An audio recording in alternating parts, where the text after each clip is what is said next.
Let me ask you something, my dear friend. When was the last time someone truly listened to you?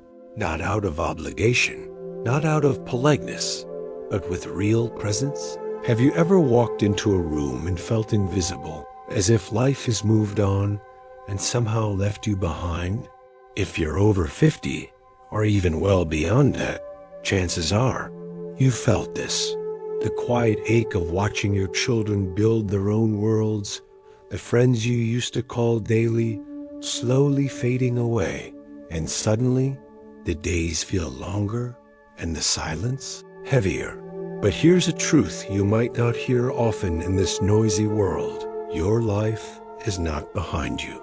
This moment, right here, right now, can be the beginning of something profoundly beautiful. In Buddhism, we don't see aging as a decline. We see it as awakening.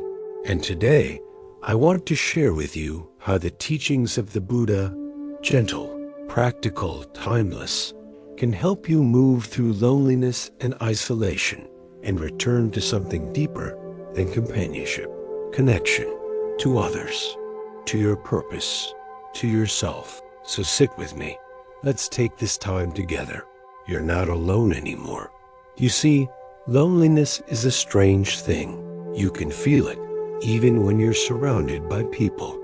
And sometimes it creeps in just when everything is supposed to be okay. The kids are grown, retirement has come, the house is quiet, and yet something feels missing. In Buddhism, we call this kind of suffering dukkha, the unease that comes from change, from loss, from clinging to what used to be.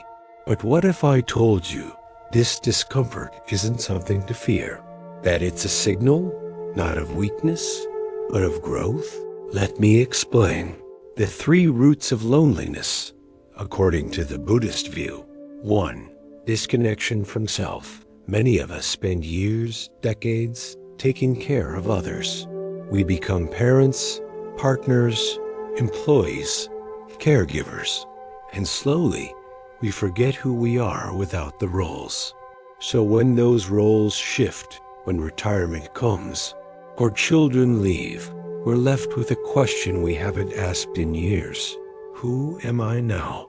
This is the first root of loneliness, losing touch with the self. The Buddha taught that underneath all the noise of life, there is a quiet awareness, always there, waiting. Mindfulness, or sati, is the practice of returning to that awareness. It's about sitting with your breath, your thoughts, your feelings, not to change them, but to finally listen. Start small. Sit in silence for 5 minutes. Notice your breath. Feel your heartbeat. That's you, alive, here. 2. Disconnection from others. Humans are social beings. We need connection. But as we age, friendships drift, partners pass, families get busy. In Buddhism, we talk about Sangha, spiritual community. This doesn't mean joining a monastery. It means finding people who share your intention to grow, to heal, to be present.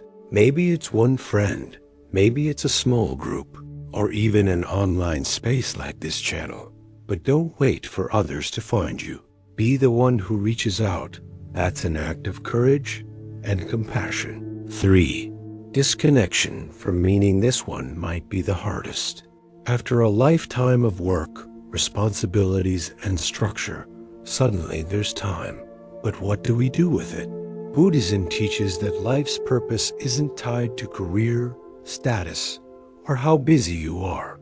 It's about waking up to beauty, to peace, to your own wisdom. If you're over 50, over 60, over 70, your story isn't finished. In fact, this chapter might be the most meaningful of all. Let me tell you a short story. A wise monk once welcomed a man who said he felt emptiness in his heart. The monk poured tea to the man's cup until it overflowed. "Why did you do that?" the man asked. The monk smiled and said, "Like this cup, you are full of stories, pain, beliefs. Emptiness isn't the problem. It's the doorway. Only an empty cup can receive new tea. So if you feel empty right now, good. That means you're ready to be filled again. Practical Buddhist tools for combating loneliness now. Let's explore some tools you can begin using today. 1. Loving kindness meditation. This is a practice where you sit quietly and repeat gentle phrases. May I be happy. May I be healthy. May I be safe. May I live with ease. Then slowly, you extend these wishes to others, to friends, to strangers, even to people who hurt you. This practice rewires the heart. It creates connection, even in solitude. 2. Daily rituals in the monastery. We do everything mindfully. Sweeping, eating, walking. Try creating sacred routines at home. Make tea slowly. Tend to a garden. Feed birds. Write letters. These rituals give the day structure and soul. 3. Listening to nature. Sometimes the best company is silence filled with birdsong or rain. Go outside. Walk. Sit beneath a tree. Just be. In Buddhism, we call this returning to your original teacher, the earth itself. Our culture worships youth, but Buddhism sees age as a gift. With age comes perspective, the ability to see what really matters. You've survived pain. You've witnessed change. You've loved and lost. That gives you depth. Don't underestimate the power of simply being an elder who listens, who shares presence.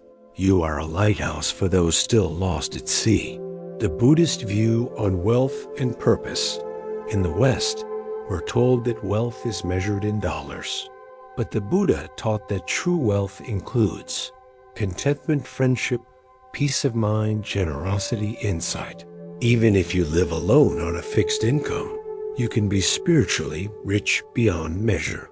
When you help others, even with a smile or a listening ear, you become abundant. Generosity is the fastest path to joy.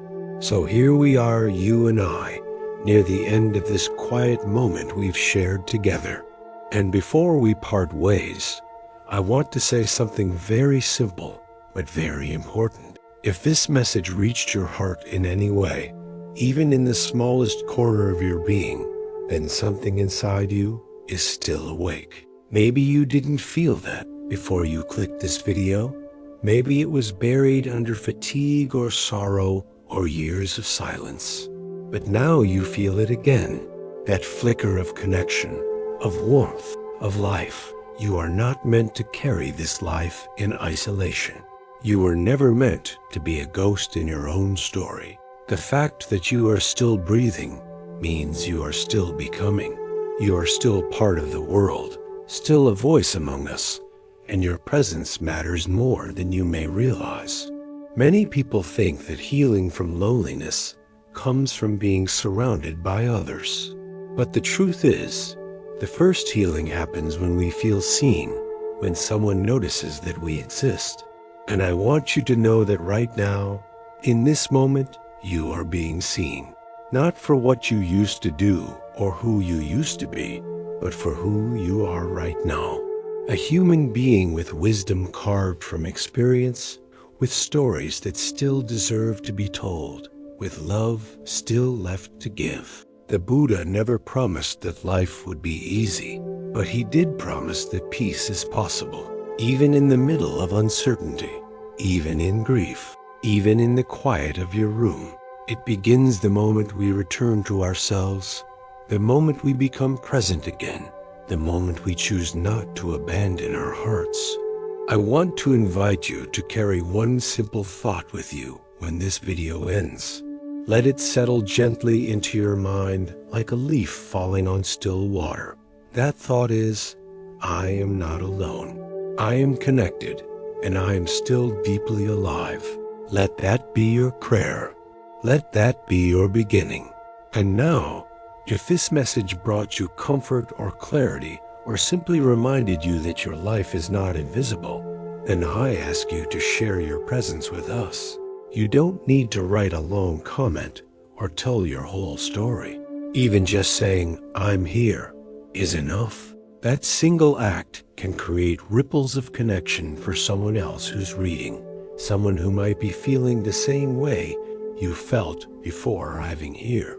And if you feel called to continue walking this path, come walk it with us. Subscribe to this channel so we can keep sending you messages of peace and wisdom. Like the video if it helped you breathe a little deeper. Share it with a loved one who might need it, someone who may be quietly struggling and waiting for a sign that they are not forgotten. Together, we build what Buddhists call a sangha, not just a group, but a living, breathing spiritual family. And family means we walk together, even across great distances. So I will leave you now with this blessing. May you be held in peace. May your days unfold with meaning. May your heart remain soft, even when life feels hard. And may you always know, deep in your bones, that you belong. Until we meet again, my friend, breathe gently, walk slowly, live fully. You are not alone anymore.